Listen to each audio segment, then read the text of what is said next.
When you live in a neighborhood where sirens sing you to sleep more often than lullabies, you learn to keep your head down and your secrets closer. For years I had one secret. A box tucked under a loose floorboard in my bedroom closet. Inside was more than just folded bills. It was my ticket out. Every dollar came from overtime shifts at the diner, from tips I didn't spend, from groceries I stretched thinner than they should have been. While other mothers in our block prayed for safety, I prayed for enough money to take my son and move somewhere clean, somewhere quiet. That box was my hope. And then one night it was gone.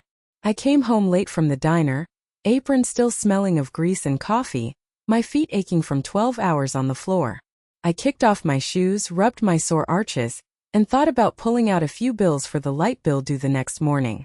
I moved the hamper, lifted the floorboard, reached down and felt nothing but empty wood. My stomach flipped. I checked again, my hands frantic, but the box was gone. At first, I thought maybe I had misplaced it. Maybe in my exhaustion I had hidden it somewhere else. I tore through the closet, pulled open drawers, even checked the cabinet above the fridge where I kept old receipts. Nothing. The panic rose sharp in my chest. Years of saving, hundreds of shifts, every sacrifice vanished. My first thought was that someone had broken in. The lock on our front door was old, and the frame had cracks where kids from the block used to kick it as a joke. My pulse hammered as I moved through the apartment. Nothing else looked touched. The TV was still there. My phone charger still plugged in. Even the cheap jewelry on my dresser sat where I had left it. No stranger had been through. That left one answer. And it hit me harder than a thief ever could. I thought of my son Jamal. 16 years old, tall and restless, his sneakers always caked with dirt from hanging out at the basketball court down the block. Lately he had been distant, his eyes darting when I asked where he was going. I brushed it off as teenage moods, but standing in that quiet apartment with my life savings missing, my mind went straight to him. I sat down on the edge of the bed, the floorboard open at my feet, and my chest tightened so hard I thought I might break. I wanted to believe he wouldn't do it, that he respected how hard I worked, that he knew what those savings meant. But deep down the truth was already whispering. He had taken it. I stayed up until I heard his footsteps on the stairs. The door creaked open and there he was, hoodie pulled low, smelling faintly of smoke and cheap liquor. He froze when he saw me awake.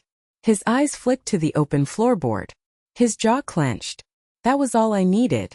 I asked him straight out if he took the money. He didn't answer. He just stared, the silence louder than any denial. My hands shook as I told him what that money was for, how long it had taken me, how it was supposed to save us both. His lips parted like he wanted to speak, but nothing came. Then he muttered something about needing it, about not having a choice, and he walked past me into his room. I sat in the dark long after he closed his door, listening to the muffled sound of rap music coming from his speakers. My eyes burned. The betrayal cut deeper than the theft itself. Because it wasn't just money. It was trust. It was our future. And in that moment, I knew something bigger than teenage rebellion was pulling him away from me. The savings were gone. And so was the boy I thought I knew. The next morning I called in sick to the diner. My boss groaned about the short notice, but I didn't care. My head was pounding, my heart felt heavy, and there was no way I could smile at customers while my world was unraveling at home. I sat at the kitchen table staring at the chipped linoleum, waiting for Jamal to come out of his room. He didn't. When I finally knocked, he said he was late for school and slipped out before I could stop him. I wanted to follow, but the truth is, in our neighborhood, a woman walking behind her teenage son looked more suspicious than comforting. Instead, I decided to wait and ask questions where kids usually brag too much. The corner store was run by Mr. Patel, a kind man who had known me since Jamal was in diapers. Kids hung out outside his store all the time, running in for chips or sodas, and gossip traveled faster there than the evening news. By noon, I was standing in the store, pretending to browse the candy aisle, while two boys Jamal's age argued about sneakers. He paid cash, one of them said, shaking his head. Straight up stacks. I don't know where he got it, but he ain't hurting anymore. My stomach sank. I stepped closer, pretending to reach for gum, and caught the name. Jamal. The boys left, and I dropped the gum back on the shelf, my hands trembling. Cash. Stacks. My savings. The confirmation felt like someone driving a knife into my chest. I thanked Mr. Patel for nothing in particular, and walked out into the sharp daylight, my pulse racing. I didn't confront Jamal that night. I needed to see it for myself. The next day, I left work early and waited outside the school. He came out with a group of boys I didn't recognize, their sneakers fresh, their clothes expensive, their laughter loud. Jamal spotted me instantly. His face tightened. He broke from the group and walked over, eyes narrowed, shoulders tense. "What are you doing here?" he asked. I told him I wanted to talk. He said he was busy. I pressed, and he finally agreed to walk with me halfway home.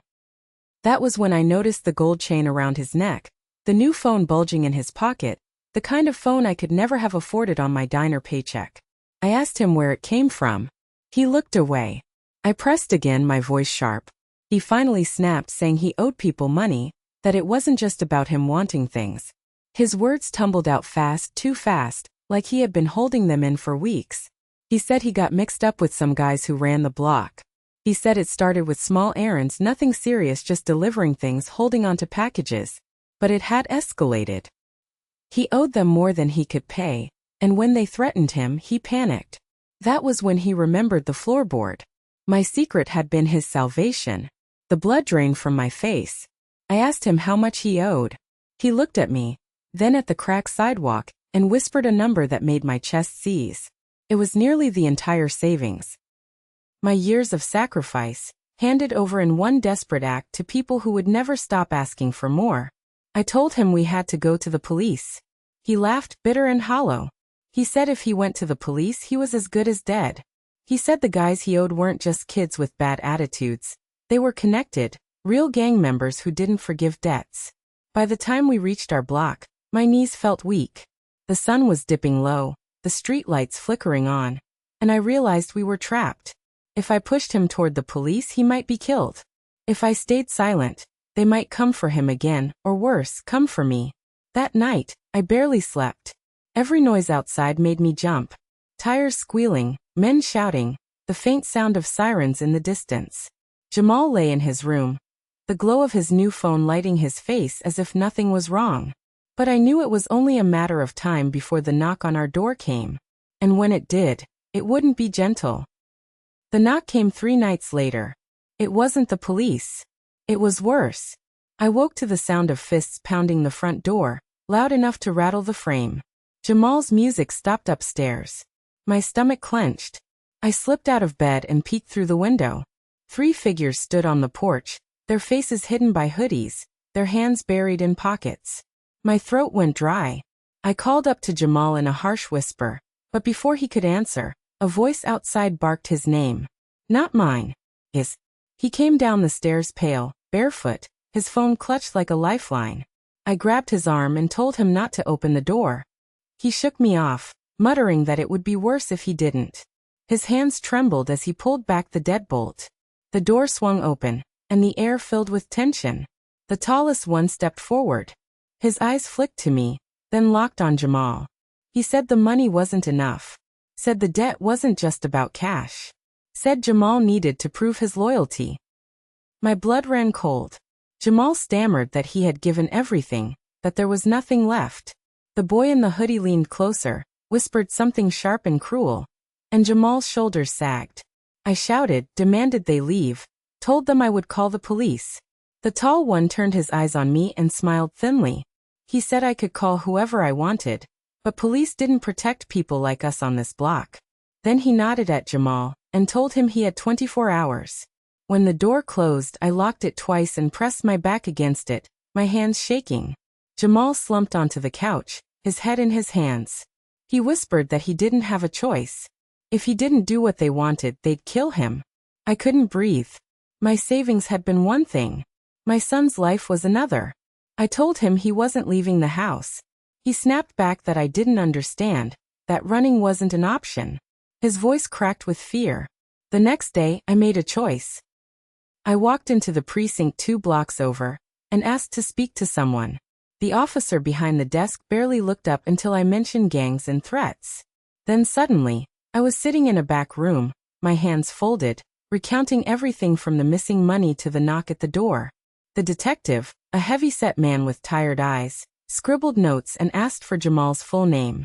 When I told Jamal that evening, he exploded.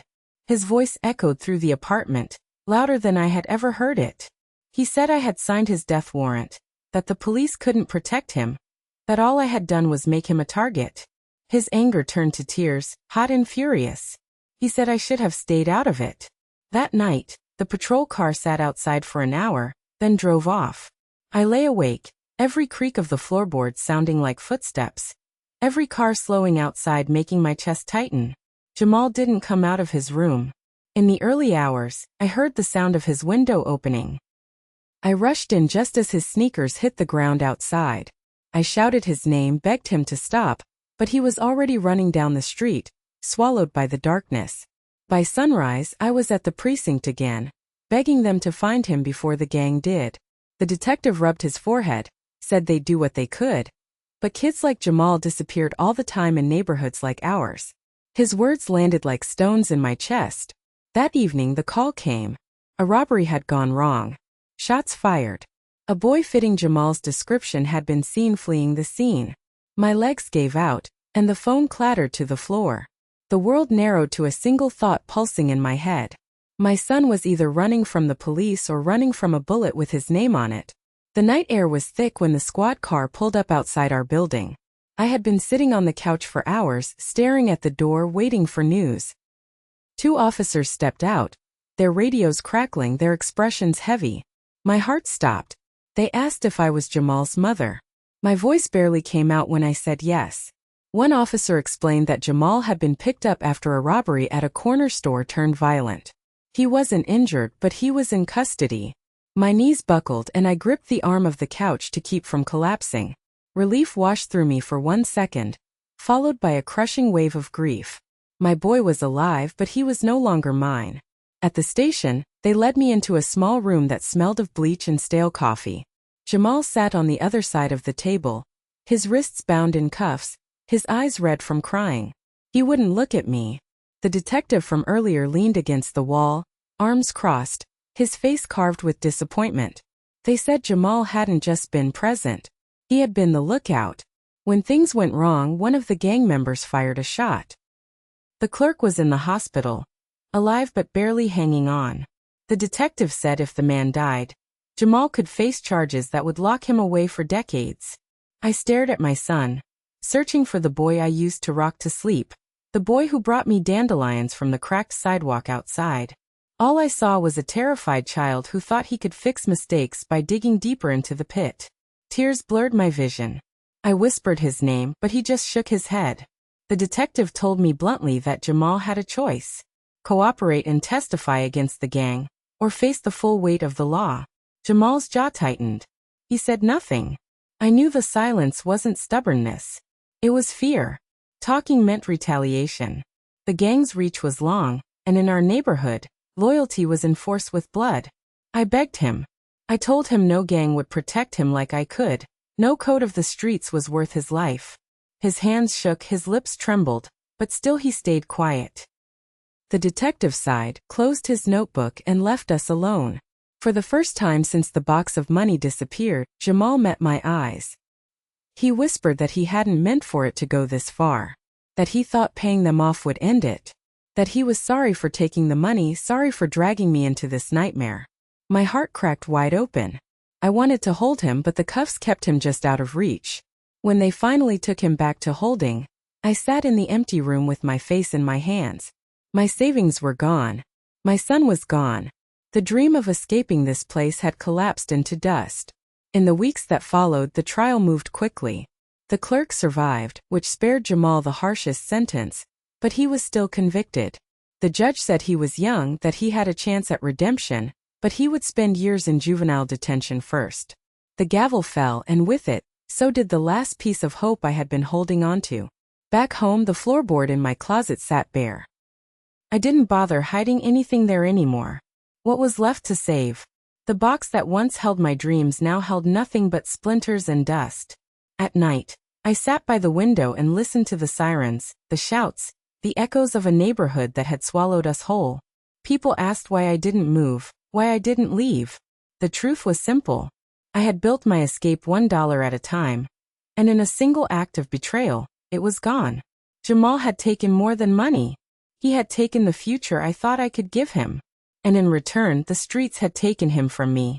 Sometimes I still hear his voice in the quiet, apologizing, promising he will do better when he comes home. I hold on to that because it is all I have left. But deep down, I know the boy who left through that window will never return the same. The savings were gone. My son was gone. And the life I had been saving for was nothing more than a ghost.